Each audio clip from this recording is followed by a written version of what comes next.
Good morning. Good to see you on Your Vote Counts. Got new digs here. And Representative Echols and Senator Kirt, good to have you both. Congratulations to both of you on your re-election. So let's start with what just happened in Oklahoma, this election for leadership. The governor's back, the speaker is back, the pro tem is back. So it's three folks that have been there for a long time. What does that mean? Yeah, you know, that's an amazing tenure, and the floor leader will continue. He may be the longest standing floor leader now, and that's amazing, and that's a lot of power, and that shows their solidarity and their power in office. I think what we have to watch out for is what compromises had to be made to maintain this leadership. I know the pro tem was facing a lot of opposition.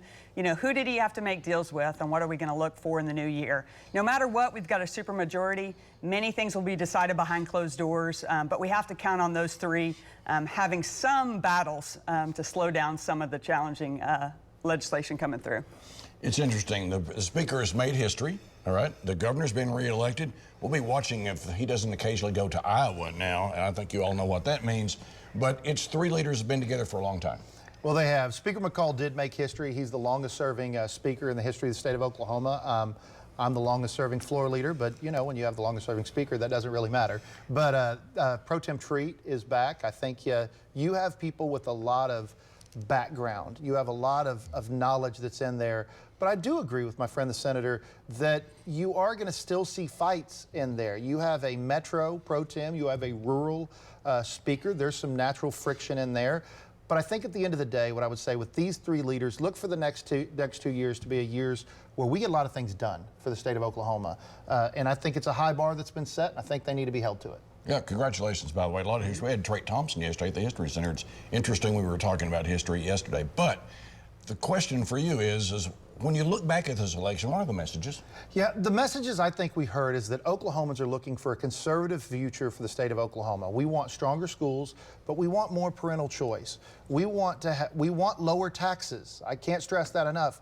The messages I think that were very successful were getting rid of the grocery tax, something the House has done over and over again.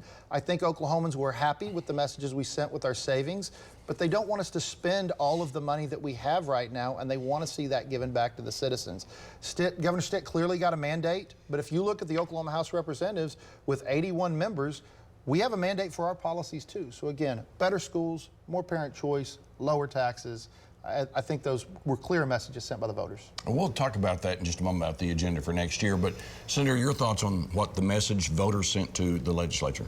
You know, the big message that we saw was that national storylines still dominate. It's very difficult to separate our local elections and the issues we face locally from national storylines. So we faced issues that the state legislature doesn't even deal with, like immigration. Certainly the Oklahoma's economy can't be separated from the rest of America. So if we're going to talk about inflation locally, those are not things that state legislators have a big influence on. So what we saw was the challenge of communicating about local problems, local solutions that affect people's daily lives. The things I heard on the doors from people, you know, their grocery bill, their rent going up. Those are the things that we need to focus on locally. Well, there's going to be a new legislature. It's not entirely too early to be talking about what they're going to be doing. When we come back, we'll talk about that issue.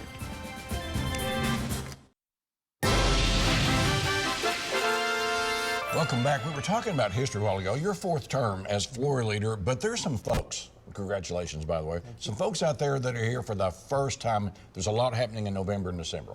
Yeah, it is a whirlwind time if you're a new member elected to the Oklahoma legislature. We have several new members of the Oklahoma House of Representatives on the Republican and Democrat side. They're sworn in within 1 week of getting elected.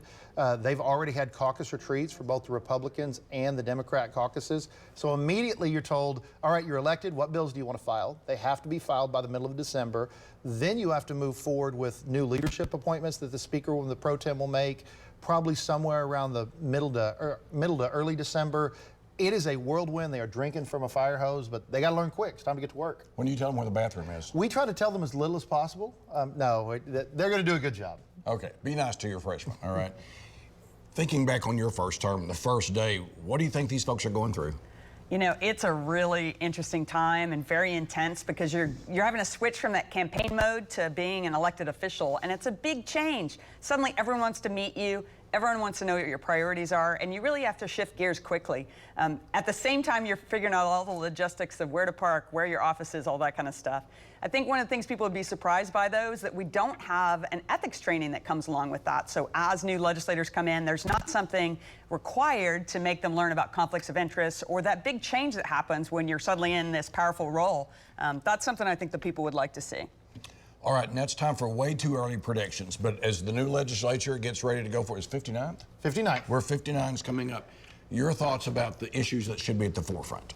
You know, I know our big opportunities are financial. You know, we have a surplus. We still have American Rescue Plan money to spend. We have an opportunity to really move the state forward this session. And so I'll be curious to see if we try to make things more fair, more equitable, or if we kind of follow our old patterns. Definitely economic development is more than just corporate tax cuts. And so we have to see those changes that really affect people's daily lives. That's what I hope to see in the new year. But I know who will be setting the agenda, and that will be the Republican leadership, because that's the way the structure works. So I really want to know what the floor leader has to say here. Republican leadership, just so happens we have one. On the House side, where do you think we're going? Well, we just had our House Republican Caucus. We're in the process of creating that agenda, but here's what I know is number one on the House Republican Caucus, and that was tax relief for everyday working Oklahomans. We wanted to have a small cut to the income tax. We want to cut the tax on groceries on the state level. We want to put that extra money back in your pockets at home. We also had great talks on education. We want to move forward with encouraging educational outcomes. Yes, the Republican caucus is going to focus on stopping CRT, stopping ESG, is going to continue the focus on election security. But I think you're going to see an education plan that is focused on getting better outcomes for students as we go forward. That was a massive issue, and increasing educational outcomes has been a signature issue for both the speaker and for myself during our times in leadership. All right, those of you who are waiting for John to say inflation, I'll just go ahead and do that so you can hit your espresso now on that. So, all right, thanks for that, and thanks for being here today, Senator.